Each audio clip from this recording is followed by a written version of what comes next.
अर्जुन की बात की जाए तो हरियाणा की 10 लोकसभा सीटें हैं, 6 पर कैंडिडेट उतार चुके हैं, बाकी कब उतारेंगे? बाकी भी जल्दी उतारेंगे।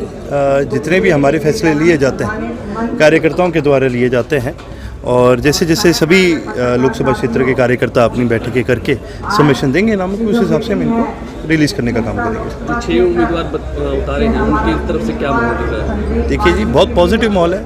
आज जहाँ जहाँ पर भी जो 6 के 6 हमारे उम्मीदवार हैं, चाहे हिसार की बात करिए, अम्बाला की बात करिए, सोनीपत की बात करिए, सिरसा की करिए, बहुत पॉजिटिव रिस्पांस है और लोग बड़े खुश हैं कि नए चेहरों को और बड़े मजबूत चेहरों को, बहुत मजबूत लोगों को चौधरी अभय सिंह जी ने अब की बार मौका देने का काम।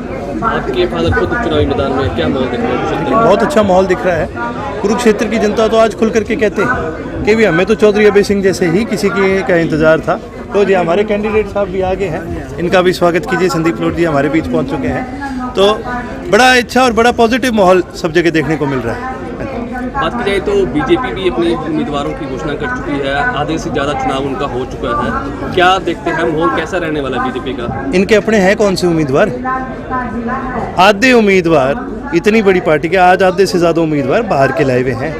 ये और कांग्रेस ना अदला बदली खेलते हैं आपस में कि 5 साल इस पार्टी में रह के लूट ले और फिर 5 साल इस पार्टी में रह के लूट ले। आज पूरे देश की जनता इनसे तंग आ चुकी है और जगह जगह इन लोगों का तभी आपको विरोध भी देखने को मिल रहा है। लेकिन वो लोग कहते हैं कि जो INLD और कांग्रेस के जो किसान लीडर हैं वो विरोध करते हैं। देखिए जी, जो लोग कह रहे हैं ना, उनके कहने से कुछ नहीं होगा। विरोध करने वाली आपको भी पता है और मुझे भी पता है, इस देश की जनता है। और जो आज भी इतने इग्नोरेंट होके इतनी अपनी, जैसे एक वो कहते हैं ना भाई, कबूतर क्या करते हैं जब बिल्ली आ जाती है, खुद की आंख बंद कर लेते हैं तो सोचते बिल्ली है नहीं। तो इन कबूतरों को कौन समझाए कि भाई कौन तुम्हारा विरोध करे? अगर इनको आज भी अकल नहीं आए तो फिर होगा विरोध ही होगा इनको, और क्या होगा। कांग्रेस की कैंडिडेट की सूची नहीं आ रही है, क्या वजह क्या मानते हैं? कांग्रेस की कैंडिडेट की सूची इनकी आपसी रंजिश है। हुड्डा परिवार कांग्रेस को कमज़ोर करके अपनी राजनीति आगे बढ़ाने की कोशिश कर रहा है, इस चक्कर में कांग्रेस मारी जाएगी। आप खुद चुनाव लड़ चुके हैं लोकसभा, इस बार क्या तैयारी है आपकी? नहीं, मेरी इस बार नहीं है। जैसे कि मैंने कहा, ये हमारे कार्यकर्ताओं का फैसला होता है किस कौन लड़े। और कुरुक्षेत्र की कैथल के हमारे कार्यकर्ताओं की बड़ी डिमांड थी कि भाई अभय सिंह जी ने क्योंकि इस्तीफा दिया है किसानों के लिए, किसान आंदोलन में, तो सबकी ये मांग थी भी अभय सिंह जी आए और हम उनको चुनाव लड़ाने का। क्या दावा करते हैं INLD की तरफ से? INLD की तरफ से हमारी लड़ाई इस देश की सबसे बड़ी पंचायत के अंदर किसान और कमेरे की आवाज़ उठाने को है और उस लड़ाई को हम पूर्ण रूप तक आगे सक्षम करने का काम कर रहे हैं। INLD इस चुनाव में क्या मुद्दे बनाएगी?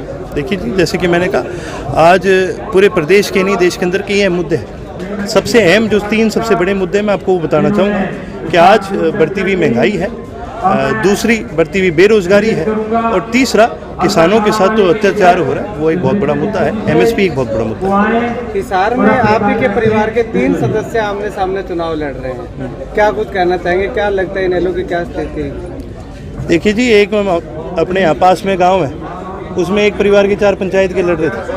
परिवार का एक होने से कोई नहीं होता, ना ही हमारा परिवार इनके साथ, इन लोगों के साथ एक है। ये अलग पार्टियों में लोग हैं, इनकी अपनी विचारधारा है। ये वो लोग हैं जो जननायक चौधरी देवीलाल की विचारधारा को अब छोड़ चुके हैं, तो उनका हमारे से कोई लेना देना नहीं। चौधरी रणजीत सिंह का कहना है कि चौधरी देवीलाल के नाम का फायदा जो है उनको 7 पीढ़ियों तक मिलने वाला है। क्यों मिलेगा? अगर इतना फ़ायदा मिलना होता तो बड़े चोई साहब का तो स्वागत करते थे लोग और खुले मन से स्वागत करते थे। इनका तो विरोध कर रहे हैं, कहाँ से फ़ायदा मिलेगा? और छोड़ो, रणजीत सिंह जी के आपने पोस्टर देखे है? 40 फोटो लगा रखी है ऊपर, किस किस का फ़ायदा उठाओगे? कितनी फोटो में लगा लो, कोई फर्क नहीं पड़ने वाला। जो विरोध होगा वो विरोध ही होगा।